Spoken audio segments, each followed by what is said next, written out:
Welcome back to the clubhouse, where the sunflower seeds are always salty, the hot takes are ice cold, and we pretend to know more than the guys making the millions on the field. Grab a glove, a cold one, and let's talk some baseball. Actually have a pretty packed agenda today. It's apparent that we are the leading syndicate in collective bargaining talks for Major League Baseball. As the more we talk about it, it starts to gain steam, and not until we started talking about it was it talked about. So there was actually I read an article, pretty extensive article from Tim Kirkchin, and he kind of compared to what's possibly going to happen and what is happening to what happened in 1994, since Ben brought it up last week. Problem is that there are too many similarities. So I will start with one part that's a little got a home feel to it. Is September 14th, 1994 was when the World Series was officially canceled. So I think we talked about it before, potentially, that even when baseball was canceled, the minor leagues were still playing, and that is true. Ironically, on September 14th of 1994, there was championship baseball going on. Apparently, the Richmond Braves here in town were playing in the International League Championship that day. So that was how the article from Tim Kirkchin led off. I thought that was pretty interesting. So I want to kind of go through these points and let everybody kind of talk about it. And a lot of these we've hit on before a little bit or hinted at. The first one is, and I've kind of been pessimistic about this the whole time, there's no guarantee that fans come back. You really damage the brand when you do this, as we've talked about. Attendance and ratings. I mean, if you look at some of these games anyways right now, if you look like on the screens and all that and the backstops, there's not tons and tons of people at every single game, unless it's, like a prime time major league market team. But there were some things that we kind of missed that kind of sucked. And so I want to talk about that. So one thing is, the reason that the last one stopped for the last stoppage was literally revenue sharing and salary disparities between big market teams and small market teams. Literally the exact same thing that the problem is today. That's going to be threatening the same way.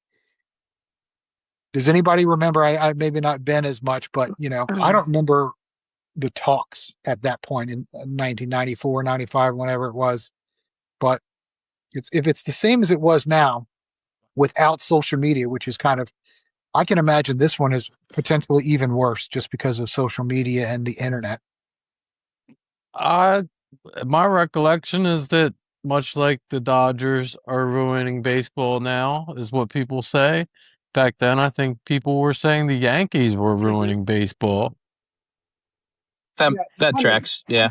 I did a paper in my freshman year of college, which would have been in 96, because it was after this strike had happened, on needing a ceiling and a floor in baseball. Literally, because it was the Yankees and the Marlins, I think, were the two teams that were the most paid and then the least paid. Sounds about right. Yeah. So, I mean, that was my whole presentation for college for a paper that I wrote, was why there needs to be a salary cap with a ceiling and a floor in Major League Baseball. So, yeah, I mean, that 100% it was the Yankees, because that was right after A-Rod got paid or right before he got paid all that money and everything else. And then that just kept it going. And it was horrible. I mean, they were the evil empire, right? Yeah, they were the today's Dodgers. Yeah. Still are. And they didn't, they didn't wait. Yeah, they kind of still are. They didn't wait too long either, because they won the title in 96. Mm-hmm. So it was right after the lockout that they actually won. But there were a couple of things that we missed because of that lockout. And so I want to talk about what we may be missing this time if there's a lockout. So Tony Gwynn, probably one of the greatest hitters, like the smartest hitter, the best hitter, was on pace to hit 400 for the year, which you can't do. You just really can't do that. Matt Williams, loves him for the Giants back in the late 80s and in the 90s. He was, the new kind of home run guy. This is a little bit before the Bonds, Sosa, and McGuire thing, which I think actually helped to bring baseball back. That's what brought the fans in, is that home run stretch of a couple of years where those guys were going for that made baseball watchable. Um, but those are the kind of things that we would lose. So, like, what are the things right now that we would be losing if we didn't have baseball next year? I know if we had locked out last year, we would have said we're going to miss Cal's repeat year. Obviously, Cal's repeat year. But sorry, Kristy. But what Thanks. kind of things are we looking at right now that viewers are going to be sacrificed? Like, what are we going to miss? I I mean, Home runs. I hate to say Well, it, but potentially a three-peat of the Dodgers. I mean,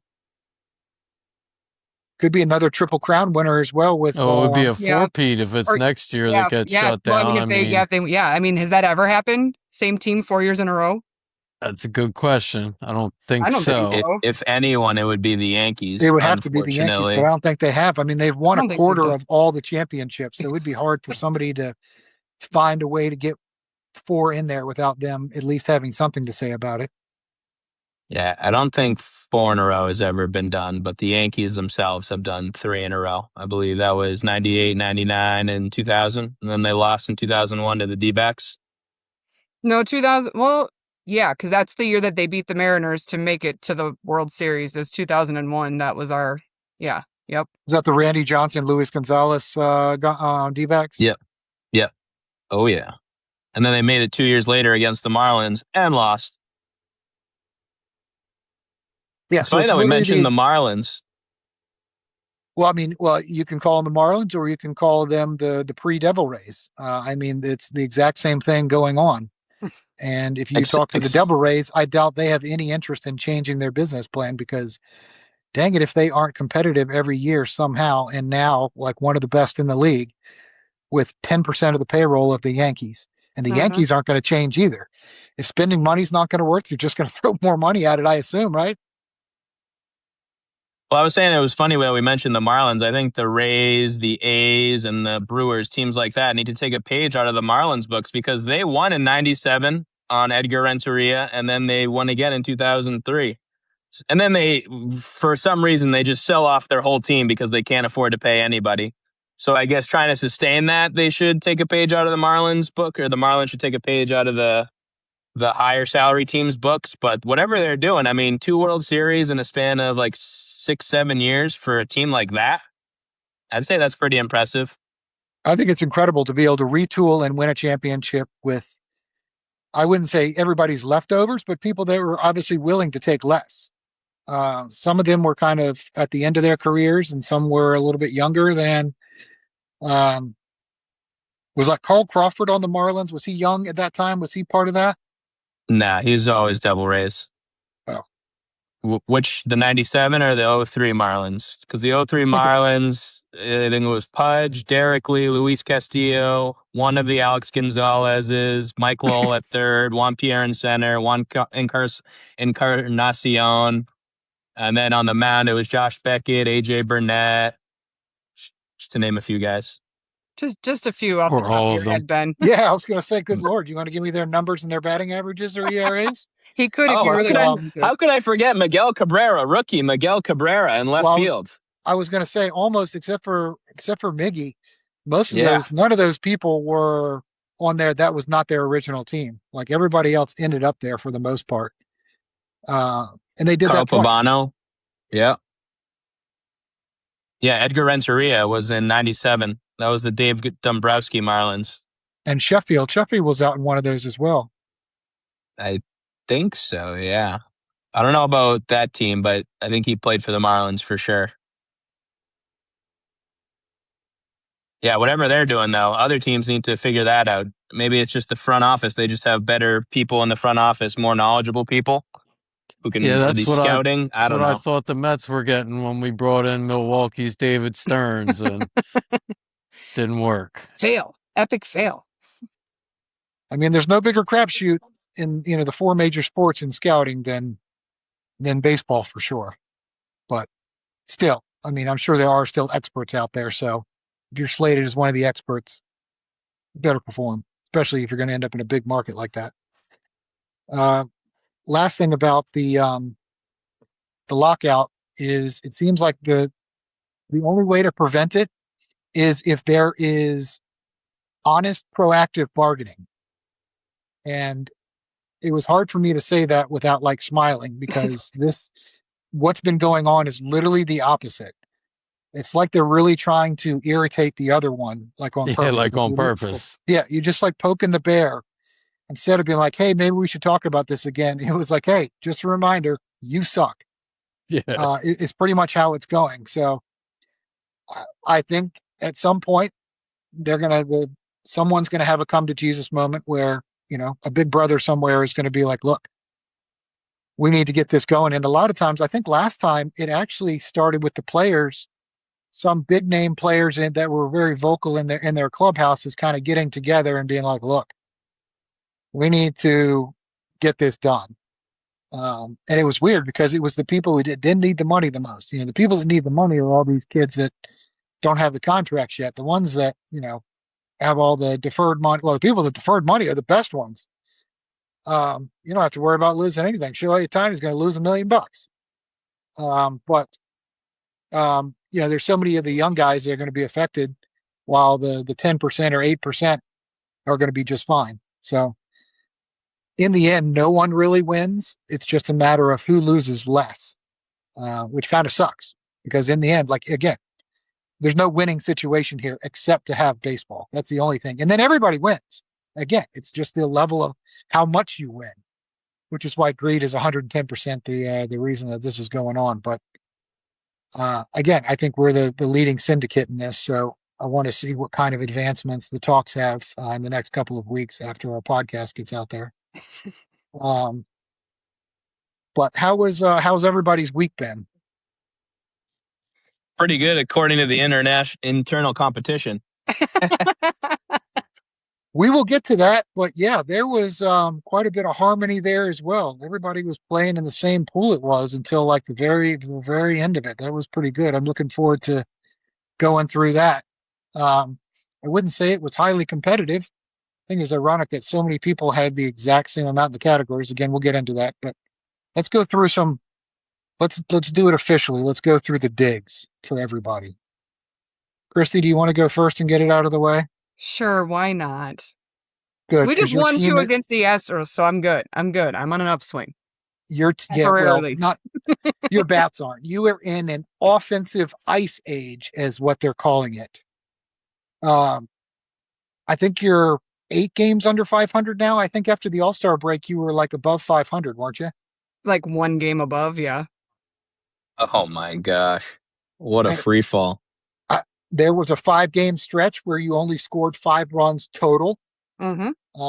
And just 9 runs in a 7-game stretch. Mm-hmm. So essentially what that means is what normally doesn't happen. It's usually the pitchers that get hung out to dry by the offense. So that's exactly what's happening here. I thought we had talked about that you had too many starting pitchers to deal with. And so they were all, I wouldn't say expendable, but put in whoever you need to. What's the problem? It's not our pitching. It's definitely not the pitching, for sure. I mean, our pitching is still solid, and now like the last 5 days, like our guys look great. I mean, our bats you're dead on. I mean, it is like we're frozen. Like if it's not a dinger, nothing's happening. So, I mean, you got to be able to play more than just the long ball, and hopefully we're starting to figure that out again. I don't know. Everybody's making the comments on Cal. I mean, he hit a home run 2 nights ago, so thankfully, hopefully it's like I said, hopefully we're on an upward swing. But I mean, I'm not mad at our starting pitchers. Our relief pitchers are where we're giving up a whole bunch of runs. Yeah, Ben's thumbing down because he knows that I get on here, and now it's like Sir Anthony is my person, not Cooper Criswell anymore. So I'm just like, this guy, oh my God, like I said it the other night in the Discord, I'm like, we're winning, but we're about to blow it because they just put him in and he got out of it. I mean, I think he had bases loaded, 2 outs and got out of it somehow. And I was like, man, but yeah, it's our relief pitching. So it's just those middle guys. And you got to start calling him Miss Tony. Oh God, he's awful. Like, I want to get a petition going to get him off my team. Oh, he might just do that himself. A little DFA in August never hurt nobody, right? It's not going to hurt my team. Thank God. So I was doing something else, but it was in the background on Sunday. I watched that whole game because it was like the Sunday night baseball game. Mm-hmm. It was a pretty Yeah, I fun watched a game bit too.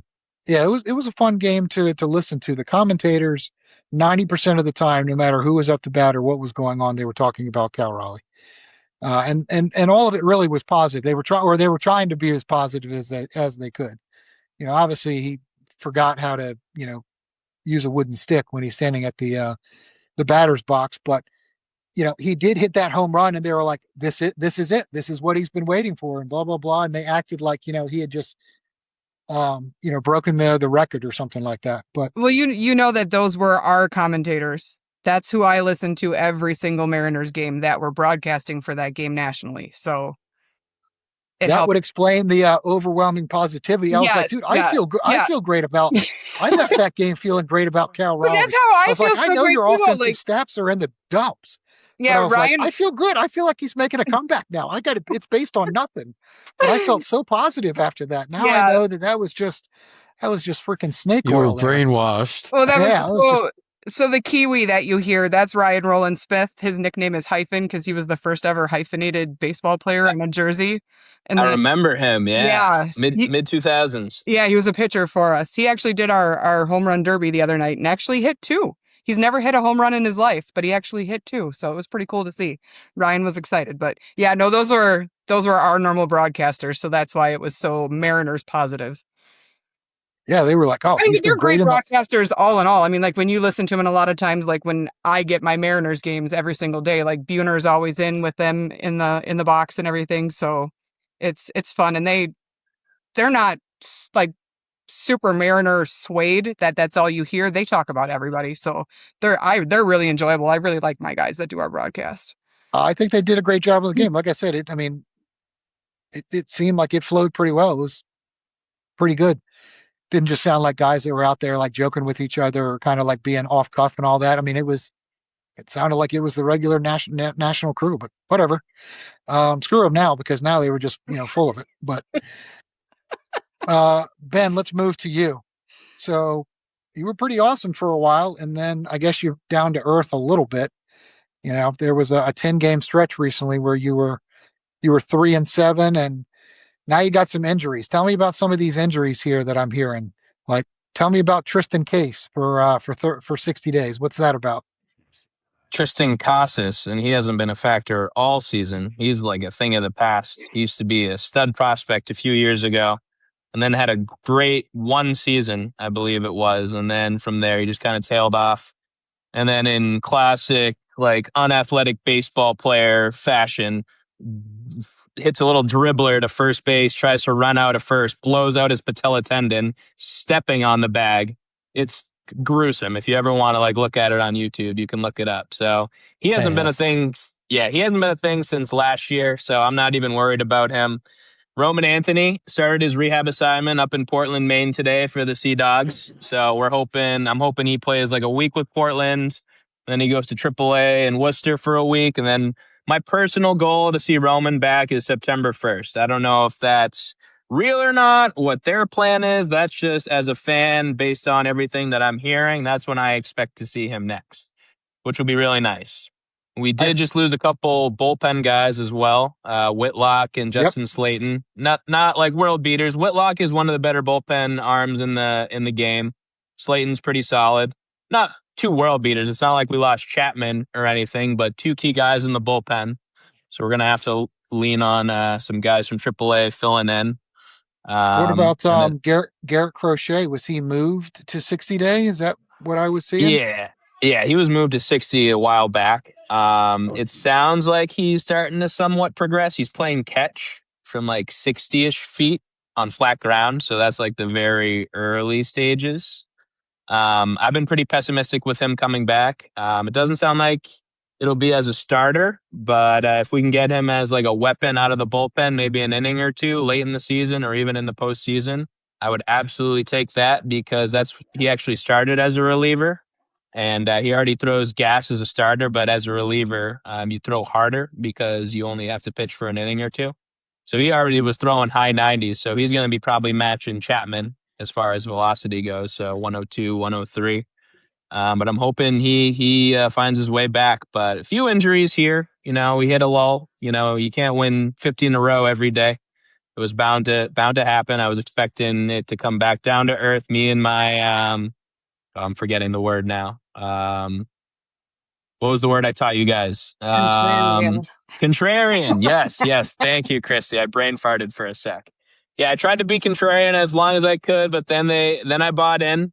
Then they came back down to earth. So now I'm like, okay, how we feeling? But yeah, we're still feeling good. They're back at home tonight. Looks like Adley just knocked in a 2-run single. Let's go. His second hit as a Red Sox, I think. Maybe third Finally. hit. Finally. Sizzle hits. I know. Here we go. He's What's your been word very again? cold. What's your word again? I think you just flipped again to the other side. Yeah, I know. I'm going back and forth. This is like the strangest Red Sox team I've ever watched in my life, because it's not really any superstars this year. I mean, there have been some above average players, and we did have a few all-stars, but no David Ortiz's or Manny Ramirez. It's your Cedar Rafaela. It's your I don't know. I'm blanking on it. It's Caleb Durbin, as I see him come on the screen. Had the worst first 2 months ever, and now he's pretty solid. So welcome to Caleb Durbin. Yeah. As Brewers fans will tell you. Right, yeah, he's hitting 257, and he was hitting 160 for a while. Cal Raleigh needs to take a page out of his book. Let me tell you that. Sorry, Kristy. It's okay. Kristy, do you realize if Cal was hitting just 200, they'd probably be at least 500? Yep. If not more. Mm-hmm. His whole 56 game production this season so far has been super impactful. Yeah, I love those walks. A lot of walks, as JD was saying in the chat.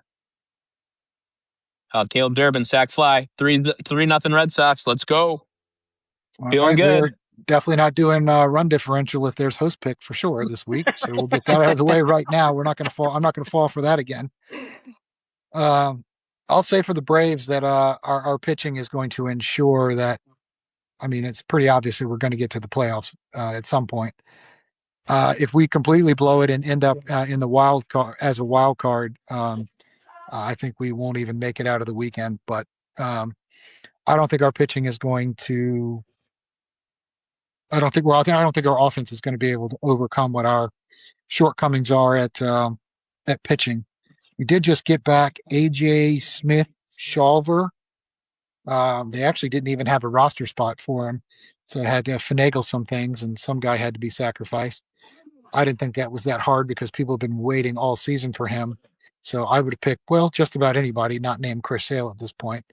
I was going to say, your starting five is not that overwhelmingly great that you shouldn't be able to not find somebody to take out for this guy who's supposed to be pretty darn good. Yep. And one of our, opening day starters, Spencer Spellenbach, now, of course, has a setback, and he's probably not going to come back at all the entire season. What about Strider? I probably is going to be done for the season as well, I would think. I don't think he's coming back. Ronaldo Lopez, who you said could, get us 10 strikeouts at some point. It's coming. One of these games. He's going to wow you. He's going to have potential. He's going to have to stop getting soft tissue injuries during his rehab then for that to happen. It's honestly kind of amazing you guys have been in first place all year with that amount of very, very good starting pitching that has been shelved for most of the year. It's the reason that I lack optimism. And our closer, Rachel Iglesias, if I had him in a dark alley, I would Mark Sanchez him up and down that entire alley. He would be in the hospital. It would be ridiculous. You talk about you're just blowing leads and giving up runs for no reason. He is absolutely a terrorist. It's unbelievable what he does. Unbelievable. I hate him so much. I want to be clear about that. But yeah, our pitching is ridiculous. And who would be the closer? Yeah, and I'm instead sure, of like, him. I talk about your pitchers, Kristy, because they can't be. I mean, you got to start losing faith in the team some if you're doing your job and the other person is just not. It. Baseball is a very individualized sport, but if one is not doing what it's supposed to, you have to do your job 10 times better just to make up for it. So, um, I think it's the same way on our team, but the opposite. You know, you've got all the Oh, pitchers, and the hitters just are just leaving it out to dry, and we're the opposite. And I don't think there's a future. Well, you ain't getting to the playoffs, but there's we're both going to be sitting on the couch in October, so it doesn't matter when it No. comes down to it. And Mike, I didn't know that you had players available that could go on the injured Yeah. list, but I mean, you got There's nothing you can do to bring me down right now. I'm having the best piece of my season. Soto and Vientos. Soto and Vientos just went on the IL. Is that true? Soto's been on the IL for a couple weeks. Yeah, it's been a Oh, has couple. And Vientos for even longer than that. Yeah, well, maybe Google is having trouble with finding something that was going to be a legitimate dig for you. What Yeah, about Deb? because we're freaking crushing it, man. I We I know I can't even 6 dig on wins Mike. last week, and I now we know. come in this week to this episode on a 4-game win streak. You cannot hold me down as far as current. I still can't name a single relief pitcher, but I see things crawl across my phone that say things like Mets win with 4 2/3 relief innings pitched, 0 runs. And I'm like, who the heck did that? Like for 4 or 5 innings in a single game. Like, Duarte. I don't know his name, but he's one of the Mets relievers. the only reliever I know is Jan because he's doing this ridiculous. I don't know if he's still doing it. I hope That's not, right. but No, he's he doing is. this Yep. ridiculous Oh my thing gosh. every time There he we gets go. a Thank you for bringing him strikeout. up. That's There's so the bush dig. league, and That's the dig. I meant to say this 2 weeks ago when they were bringing it up. It came up on Sports Center like, oh, the Mets just called up Jeffrey Yan, and I was like, Jeffrey Yan. I was like, figured to watch some like Asian guy out there, nope. and then you get Lamar from Revenge of the Nerds out there and his limp-wristed throwing style, and I'm like, what are you doing? People are going to charge the mound. You're going to get a bat flip. Yeah, That's yeah. like, I mean, a He's gonna bat get flip that somebody on like our hits the team first hurt. base. Like Yeah. it, Oh, absolutely. He unbelievable. celebrates a little bit too much, and somebody's gonna want his head over that at some point. It's like if Urkel pitched without the glasses.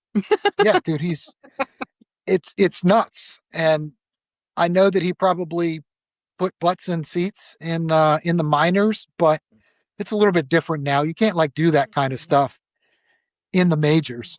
Yeah, you got to be a professional. I know we're not So- golf, so he's not going to get like kicked out or like reprimanded or anything like that. But baseball has a lot of unwritten rules, and I think this is one where some of those unwritten rules may take care of and cool this off for him at some point. There may be a come to Jesus moment where he But- has to stop. I mean, our But he's been bullpen awesome. as a whole, this group of nobodies has been getting it done. Absolutely getting it done. My favorite piece of this week was just a night or two ago. I think it was last night. Best 2 innings of baseball, any game all year. So we're playing the Padres. Through 2 innings, the Padres were 5 for 7 with 2 walks and a hit by pitch. That's 8 batters on base, only 1 run. The math doesn't seem to math there, but it's because 4 guys in the first 2 innings of the game got thrown out at home. 4 guys got thrown out. You would think that third base coach would stop sending them at some point. But no, he sent 3 guys around. A 4th guy got thrown out on a force out. 2 of them were by Benj, who is one of our awesome rookie corner outfielders, and it was on back-to-back plays. The first one he threw out, he's a former pitcher, so the first throw out at home, he threw it more than 100 miles an hour It was to get it there. 104.8. The second one went 104.8. over 104 miles an hour from when it left his hand to get to home. So that man has a cannon. I mean, we're Well, talking about Mizrowski style cannon on that arm of his. And then our other rookie, AJ Ewing, in the very next inning, threw another guy out at home from the outfield. So that was pretty impressive all around by the Mets and our rookie corner outfielders for 2 innings. That's pretty good to have a converted outfielder like that. You better. Fun fact, he and Nolan McLean went to Oklahoma State University together, and Carson Benj was actually a pitcher and expected to be a pitcher at that point before converting to outfield. And I think the opposite was true of Nolan McLean. He was expected to be an outfielder, converted to pitching, and neither one of them ever turned back. So I want to know, fun fact, how much does Ewing get paid versus how much you guys paid Soto, and how much of a better baseball player is Ewing than? Oh, I mean, how much does a rookie on a minimum wage contract get? Probably a couple $100,000 right now, I'm going to guess. I think they usually. Can you say you're happier with him in left field than you are with Soto, with his ability to catch a baseball out there? I mean, are we just talking ability to catch a baseball, or are we including hitting? Not hitting. Because, I mean, as much as I love We'll AJ just go Ewing, and fielding. he's a great hit, AJ Ewing's a pretty good hitter. He ain't no Juan Soto. But yeah, fielding wise, I think you got a way better guy in left field than Soto the way I've seen him playing. Absolutely. They got to find well, they will. I mean, next year, Benj will start to play center, or Ewing. Either one of those guys is capable of playing center. So, Robert probably isn't coming back. And, those will be our 3 outfielders next year. It'll be Soto and the 2 young kids, which will be awesome. I mean, that'll be, honestly, I think that's a very, very solid outfield. 2 young kids still got a lot to prove, but for this year being their first years, they have crushed it. Is the center fielder guy, is he also fast too? Can he run over to left field and run in front of Soto to catch the ball too? They are both fast as hell. AJ Ewing and Carson Benj both can steal bases. They both can play defense. They are 5-tool players. Is there even a need for a cutoff man when they get the ball? No. Benj has 9 assists this year. That's a lot. 9 outfield assists for a rookie. As a rookie. And the season's still going. Yep. Yeah, I thought he was in center the other night when he was throwing guys out, Mike Benj. He probably was. I thought I saw something on MLB Network. Yeah, he was playing in center that night. Yeah. I think him and Robert, now that Luis Robert is back, they're kind of sharing duties there, I think. Yeah. Well, don't worry, Robert will pull a nail and he'll be out for 2 months. So that's coming, don't worry. He needs to do something. He's going to be a free agent, so he better figure something out if he's got anything left in the tank. Yeah. Dude, I don't know. Well, before we get to the sponsors that we always remember, I'm not going to let Philadelphia off the hook completely. Zach Wheeler doing his best Tariq Skubal impression, going 0-2 with a 7 ERA in 10 innings the last 2 weeks, giving up 8 earned and 6 walks there. So even though I was going to talk about how they've been on quite a tear the last week, he has done absolutely nothing to help that out. So they could be even more dangerous than they were right now and getting into this lead that the Braves had that's gone down 2.5 or so in the last week. It could have been a whole lot less than that if he had been one of the contributors, but appreciate that he wasn't, though. He's just playing some Donnie baseball. That's all, Paul. Hey, you got to represent the man well, right? Got to ensure that he doesn't get that that he doesn't get the permanent job. He knows the assignment. But let's get to the sponsors. Speaking of assignments, so we'll start off with if you're in the Lancaster area of Pennsylvania, that wonderful state, visit Lean at Sparrow Hair Studio. She'll get you nice and clean. Who she work with? Is it Lewis that goes over there all the time? Lewis that gets his locks over there, his locks of love cut. So head on over there. She got a great looking, awesome looking locks of love. Thing that he does. His little. I love the feel of her spot. The videos that we have of of her studio, I think is great. I love it over there. Then we got Lotwin, our man over there. What's his name again, Kristy? Who's your man? Chuck? Not Julio, the other guy. Oh, Cal. Thought you were talking about at Lotwin. I was like, Chuck's the man at Lotwin. Thank you, Chuck. I was talking about Lotwin. So get your head out of the Mariners there for a second there. Yes, our man Chuck over there at Lotwin. Excellent custom chains. They can be completely mythical like Kristy's, but they're amazing. Great product, great guy. And you get 10% off if you put in the promo code TCCPOD. We got a couple of partnerships as well. One with our man JD, our famed New Yorker there, taking Patty's spot as our favorite New Yorker. And then the last one is friend, family, foe, whatever you want to call it, of the podcast, Jim Montgomery. He hasn't missed a day in a couple of years here. I think he's over quadruple digits, excuse me. With this day in Philly sports history, he's got an association with the Philadelphia Sports Hall of Fame. He's got a bunch of memorabilia that he's displayed over there. I mean, I'm sure it's just like garbage, but to those people, they love it. But he's doing great work every single day, up early in the morning. Very, very not always optimistic take. So it's a realistic take, which is great to hear from a group of people that are not normally very realistic. So, but great to hear. And he also has his brother on sometimes. The lesser brother, Kyle Montgomery, comes on for the Brotherly Love show. So great to have them involved with the podcast, and looking forward to increase our footprint here among our sponsors and some more partnerships. So looking forward to things that are coming. So stay tuned for the next couple of months. Gonna have some great things popping up.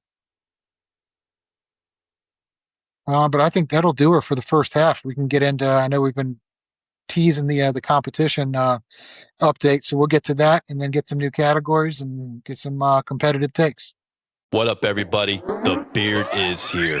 Hey, I want to give a quick shout out to one of our sponsors, the law offices of William P. Harrington. Credit card litigation, Chapter 7 bankruptcy, estate planning, estate administration, guardianships, they do it all. As a member, listener, follower, supporter of our network, they are offering you a 15% discount on these services. So if you are in the Pennsylvania or New Jersey area, schedule your free consultation today.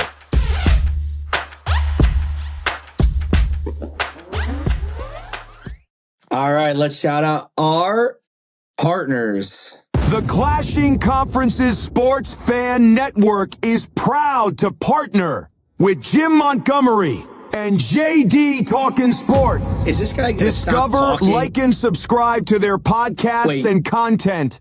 I thought you said that there were prompts. Available pretty much everywhere. They are available everywhere. That's pretty good. Find right. all the different ways you can join the network today. What do you mean all the different ways you can join the network? Powered by Beats and Beards and JD Talking Sports. We heard you say JD Talking Sports, pal, okay? Like, we only have two partners. Jim Montgomery. Yes, we know. Jim Montgomery. Yes, Jim Montgomery. we know. Jim and Montgomery. JD Talking We know. Sports. Jim Montgomery. All right, well, JD and Jim, you're our partners, I guess. We've said it 5 times by now.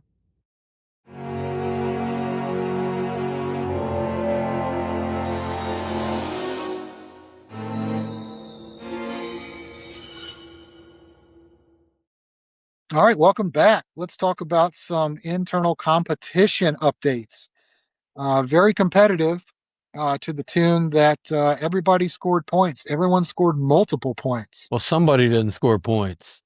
Somebody could have scored points too and taken a point from all of us had he shown. Yes. Because he was the only person who had a Yes. multi-home run game for a player. Field of Dreams game. But there was That's zero right. Philly reps, so they didn't get that point. So we all got one instead. So thanks, Lewis. Sorry you couldn't make it. Thank you to all the Phillies reps. Special thanks. Thanks, All- Schwarbo. Yep, just wasted the Schwar corn dingers that they had and right into the Ooh. cornfields. The Schwar Yep. corn Well, dingers. The second one shouldn't have counted. The second one was just your classic hit off the glove, go into the corn. Yeah, that was pretty happens all the weak. time. Yeah. At least it didn't hit him in the head and go over like Texas Rangers Jose Canseco. Yep. That Very guy was true. that guy was a donkey that day. All It right, was so let's get almost as into it. bad as the fly ball that Kyle Tucker dropped this week. That's true. Kyle Tucker's stats versus his salary this year, or his hit against the salary cap, is unbelievable. The Mets may have dodged a bullet with that one. As bad as we are, could you imagine if we also had Kyle Tucker on our team this year playing the way that he's played this year? Oh my God. It would be so bad. They'd be asking to fire the owner at that point. There'd be petitions to fire the owner. There'd be fires going on outside that stadium every day. All right, so we did have a lot of competition because everyone did the exact same thing. So as far as points, Mariners, Mets, and Braves all got 2 points from home runs by one player, and Ben did too, the Red Sox. So all 4 teams got that with only one, no multi-home run games. Ben pulled away in doubles, though. I will say that 7 doubles in a game, that's pretty impressive. That is for a super team. impressive. I thought my That's a 4 lot. had it. I thought 4 was going to hold. So did Yeah. I. Ben was like, hold my beer. Yeah. Yeah. Thanks, Ben. Friendship done. Yeah. Doubles are Hey. are weird. I mean, it's really hard to turn. It's got to be a real weird placement to run out a single into a double there, the way that guys are these days. And then we got the highest hits by one batter. And this one was a little lower. I kind of figured we might have a 4-hit guy at some point this week. I mean, you had probably 21, 28 games almost between all the teams, and couldn't have one guy out there to get 4 hits, but apparently got enough people hitting 3. So 3 of us got a point for that. So that brings our totals to the Mariners, Mets, and Braves at 8. Mike, because of you going up your extra 1 yesterday, your 8 is better than everyone else's. Even though it looks like we're going in alphabetical order, if I were going to guess. Ben, if you had not no-showed for the first couple of episodes, I think you may be running away with this at the moment. Your July streak may have pushed you well over the rest of us here, but Ben's either team way, wasn't doing anything good at the beginning of the year. He probably didn't No. score any points anyway. Yeah. Me but- and the Red Sox were out on showing up Yeah. for podcasts and playing baseball well, respectively. but you increased your total by 150% in 1 week. That's very impressive, and then a little disappointing as well in the same regard. So Godspeed, my friend, and let's continue this 3-7 trajectory that you're on. Let's do another one of those so I can get some more points. You said 150%, Paul. If you move the decimal over, that's 15. So 15-game win streak by the Red Sox, 150% increase by me. We're just aligning here. Here we go. It's a good All point. right. While I do the math to make that math in my head, let's get a couple of categories to see what we're looking at for this week. The math isn't that hard to move a decimal. Yeah, we're talking about Paul here. Come on. Thank you, Mike. Thank you. Steals any single player. Let's go, Mets rookies. Let's go, Show Naylor. them how fast you are. Let's go, Naylor. Let's go, Duran. Get on base for once, huh? Oh, we're going RBIs, or are we going to get around to strikeouts per pitcher? Strikeouts per pitcher. Team total. So I guess that's strikeouts. All right. Total strikeouts for a game, essentially, I assume. Ooh. I hope Jeffrey Yan celebrates 3 times in 1 inning. Let's go. Yeah, well, we're all going to be neck and neck for that one. All our bullpens are either hurt or suck. Or both. Leader's pick would have been a fight. With 3 of us tied for first, who would have been the leader? Oh, and I had a great idea for a category, too. Oh, I'm so ready. I probably would have let, single- if I got an opinion on that, I probably would have let you pick Kristy, because I feel like it would have been pretty unbiased, and I feel like your team wasn't going to get anything anyways. Ouch. So is that last category going to be the least strikeouts by a single It's player? a Johnny has 5 apples category, yes. The Phillies, Luis Ariz calling it right now, is going to win that one. Yeah, So but if there's no Lewis or Philly word, Kyle, so if Lewis or Kyle shows up, they'll get that point nope, automatically, but they nope. won't. So just let That- it be known that I called that right now. Luis Well, it's Ariz will actually lead that. no, it won't be because you want it to be somebody who actually sucks. Like you want it to be somebody who has a number of strikeouts, but it's also a lower number than everybody else's worst number. So, like, let's say your worst guy strikes out 4 times once this week, and my worst guy only strikes out. I don't have any batters that strike out more than twice in a game. Then my number 2 wins. Am I right on that, producer? You are right. Am I doing that right? You are doing that right. Yeah. So, like, Luis Ariz will not come into play. Oh, I thought it was the opposite. Yeah. Well, all right. Forget what I said then. He's too good to come into play in this one. You got to be crappy, but the least crappy. Yeah, I guess the Phillies rep will just be losing points regardless, with or without Luis Ariz next week. Does anybody know if where he's hitting in the batting order? Still? He's still the cleanup guy, Yep. huh? Still Yep, gonna roll Donnie with that. Baseball. Donnie Baseball for you. That is not great a Donnie, first months. That is not too hot Donnie right now. Baseball. It is clear now that it was not Rob Thompson. That is an organizational decision coming from somewhere up top. Because of how stupid it is and consistently stupid. Yeah, you don't. I mean, look, man, a manager got fired because the fans, in part, were not only tired of like not winning as consistently as they should, but many of the fans felt like the batting order was back-ass backwards, and it was. So, like, for a second manager to come in, especially one with the name like Don Mattingly, to come in and do the same stupid, dumb shit, excuse my language, but I think the context fits here. Like, it's coming from somebody else. Like, there's no way that 2 managers in a row were like, this is a good idea. Like, somebody's telling them to do that, and it's their boss. And what are you going to do?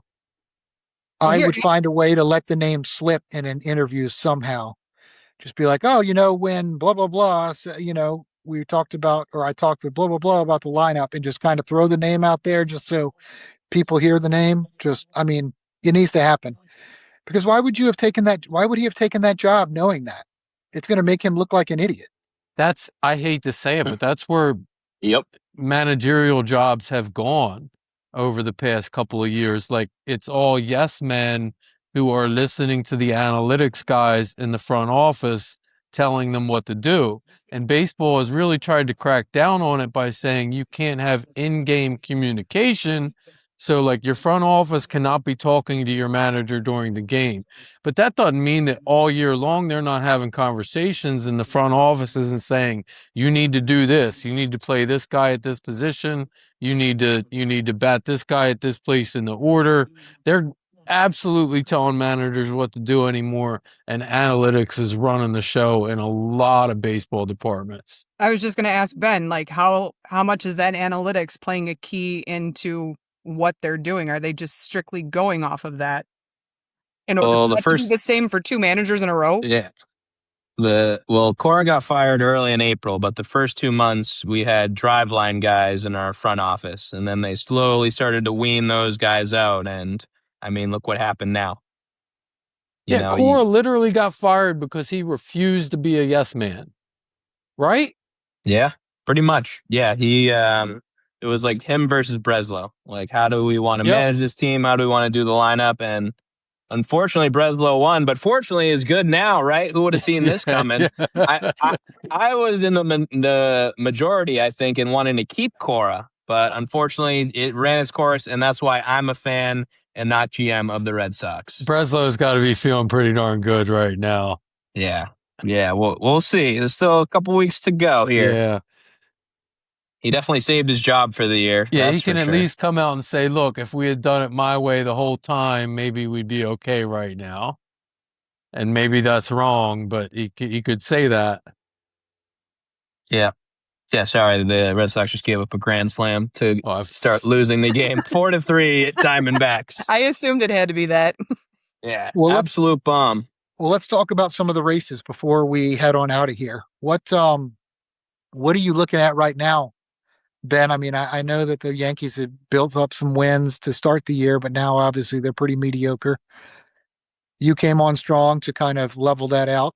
What are the odds? Are you looking at? You I think mean, that you have a chance at the pennant? yeah. I mean, I don't want to sound like a Homer fan over here, but not even like the Rays worry me, and they got the best record in all of baseball. I think even more so than the Dodgers. I'd Well, have to Brewers are the best in double. baseball right now. Brewers are the best. All right, so the Rays are like the second or third best, but while the Rays still have Kevin Cash in the front office, the way that it runs, you're going to get Blake Snell getting taken out in the World Series with like a no-hitter. So the Rays do not worry me. Like they can have all their regular season accolades and Moneyball and all that, but as soon as the postseason comes around, they fizzle out. But overall, I'm feeling pretty good. I got to see how the injuries go down the stretch. To have a little bit of an update, it happened about 10 or 20 minutes ago. No one noticed, but I reacted because they showed Roman Anthony in Portland hitting a 2-run homer tonight. Okay. So let's go. His finger, his hand, his wrist, his whatever the heck with his hand must be feeling pretty good. And, maybe he could be back sooner than September 1st if he's hitting home runs already. So far, so good. Feeling pretty good. If we can get him back, he'd be a huge X factor. He would extend our lineup so much further. It would be awesome. But I don't know who would sit instead. Probably Duran or Yoshida just got hurt. So I don't know. But with Roman coming back and if he's hitting homers like that, I really like our chances. Because the Yankees aren't nothing without Judge. I just talked about the Rays. I mean, the AL West seems like it's going to be under 500 division winner. We all know how that goes, NFC East of football. And the Central, yeah, I mean, the White Sox don't worry me. The Guardians don't worry me. The Tigers, Royals suck. Who's the other team? Twins, not worried about them. So, I mean, as far as the AL goes, until we get to the Dodgers in the World Series, I like the Red Sox chances until there's a major injury or they just go back to the first 2-month Red Sox. I appreciate your optimism there. I wish we could, the rest of our three teams would share a little bit. Mike is pretty optimistic right now about how his team is doing, but may not matter. I'm not sure the mass at the moment to, I guess mathematically you probably are still in there, right? Look, man, the OMG, I said it in the chat earlier, the OMG guy threw out the first pitch today, so we're going to start our comeback tonight. Candelita. Well, that sounds like the dumb shit we've been waiting for. I was going to see if Ben had anything, but it all sounded pretty darn sensible, so I think that may be the one that takes us out there. Go ahead and end it on that one. I appreciate everybody hopping on there. Philly as well. Appreciate the attendance there. And we'll get out of here and hope to have some good updates and some maybe a Roman Anthony sighting here by the time we get here next week. And RIP and as kind of expected, RIP to Tommy John. Yep. Pour one out. Thanks for all you did. 288 wins. I didn't realize he had so many wins. He played 26 years. Yeah. 26 years. No wonder they had to. Should have more. Yeah, he needed a couple Tommy John surgeries. That's nuts. So, all right, we'll take us out on that. Hope everybody has a good week, and we'll talk to everybody later. Peace. Peace.